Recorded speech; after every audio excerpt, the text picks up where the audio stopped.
2차 세계대전은 수많은 희생자와 막대한 재산 피해를 가져오긴 했지만 세계의 판세를 바꾸고 동시에 수많은 전설 또한 탄생시킨 전쟁이었다. 그 전설 중에는 혼자서 추축극 하나를 상대로 판을 뒤집어버린 USS 엔터프라이즈, 그 똘끼 넘치는 일본군 내에서 몇 안되는 개념 함정을 맞이하는 로또 중에 로또를 맞아 천수를 다하고 간 유키카제 등으로 대표되는 억세게 강력한 행운의 여신의 버프와 함께한 불사신 전설도 있다. 그러나 오늘은 엔터프라이즈 유키카제에 밀려 덜 알려진 눈 덮인 나라의 또 다른 불사신 이야기를 해볼까 한다. 1907년 러일 전쟁 스시마 해전에서의 대패로 인해 러시아 해군은 체면이 완전히 구겨진 상황이었다. 당장 최강이라 칭해지던 발트 함대는 스시마 해전에서 동원된 37척의 함선 중 21척 격침, 13척 납포로 인해 사실상 전투 한 번에 전멸하고 만다. 그나마도 이 대패가 불과 몇 년 후에 구식 전함이 되어버리는 전 드레드노트급 미카사에게 당한 것이라는 암울한 상황이었는데, 스시마 해전 이후 전함의 트렌드가 잘 때리는 12인치 하나 16인치 안 부럽다에 무식한 사상으로 무장한 드레드노트급으로 바뀌면서 러시아 해군은 그야말로 질이면 질, 양이면 양, 그 어떤 면에서도 타국 해군들에 비해 나은 게 전혀 없는 상황이었다. 결국 러시아도 이 트렌드를 따르고자 드레드노트급 전함 건조 계획을 세우게 되고, 의회도 씹어먹는 차르의 강력한 푸시와 51개 설계안과 27개 조선소의 치열한 경합 끝에 영국 존 브라운사의 것이 채택, 강구트급이란 이름으로 1914년까지 건조되었다. 마라는 이 당시 강구트급 3번함이었으며 첫 건조 때의 이름은 페트로 파블로스크였다. 이렇게 완성된 마라는 배수량 23,288톤, 전장 181.2m, 흘수 9.5m, 최고속도 21노트, 주무장 12인치 3연장 포탑 4문, 승조원 1286명 이라는 드레드노트급의 표준적인 사양으로 완성되었는데, 정작 완성된 뒤 마라는 그냥 잉여가 되어버렸다. 안 그래도 약했던 러시아 해군이 과도할 정도로 몸을 사리면서 귀한 신예 전함인 마라 역시 출격이 제한되었고, 그나마도 주적으로 취급했던 독일 해군은 1차 대전 당시 영국과 치고받느라 러시아 해군에 관심조차 가지지 않았다. 거기에 함선은 좋아졌어도 운영 환경까지 달라진 건 아니라서 첩첩산중으로 함내 폭동까지 꾸준히 일어나며 더더욱 잉여화되었다. 결국 마라는 적병내전 당시 소비에트로 넘어갔지만, 정작 베를몰 장교들은 재정파로 가는 바람에 그냥 저냥 샹트페테르부르크 크론슈타드 항구에 있다가 영국 어뢰정에게 어뢰를 맞고 침몰하게 된다. 로 끝났으면 불사신이라고 안 부르겠지? 이때 마라는 선체가 바닥에 눌러앉은 착저 상태가 되어 침몰은 면했으며 1922년 무사히 인양, 수리되어 본격적으로 마라라는 이름으로 발트 함대의 새로운 기함이 되었다. 참고로 이 마라라는 이름은 이 그림 속의 혁명가 장폴 마라에서 따왔다고 한다. 그 후 소비에트의 승리로 적병내전이 막을 내리고 마라는 본격적으로 선전물 제작, 해외 순항 등에 동원되었고, 1931년 현대화 개장까지 받으며 드디어 제대로 된 군함다운 삶을 살기 시작했다. 하지만 세상은 시궁창이었으니 1937년 국제 관함식에서까지 참석하며 군함으로서 우아하게 제2의 함생을 살던 마라에게 악의 무리가 손을 뻗치기 시작하니, 독일의 한 망나니가 이끄는 나치라는 이름의 전범 조직이 독소전쟁을 일으킨 것. 물론 여기서도 독일 해군과 소련 해군은 싸운 적이 없었지만, 마라는 자매함 시벌혁명과 함께 바르바로사 작전에 참가해 크론슈타드 항구에서 포격 지원 임무에 투입된다. 마라에게 내려진 임무 자체는 무지 간단했다. 그냥 항구에서 시즈 받고 12인치 마음껏 쏘세요.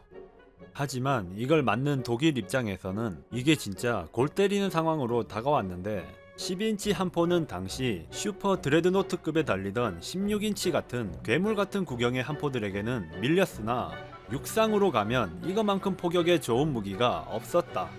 당시 독일군 자주포의 대명사였던 훈멜이 150mm 대였는데 12인치 함포는 인치로 따져서 잘 와닿지 않는다 뿐이지 이거 300mm 급이다.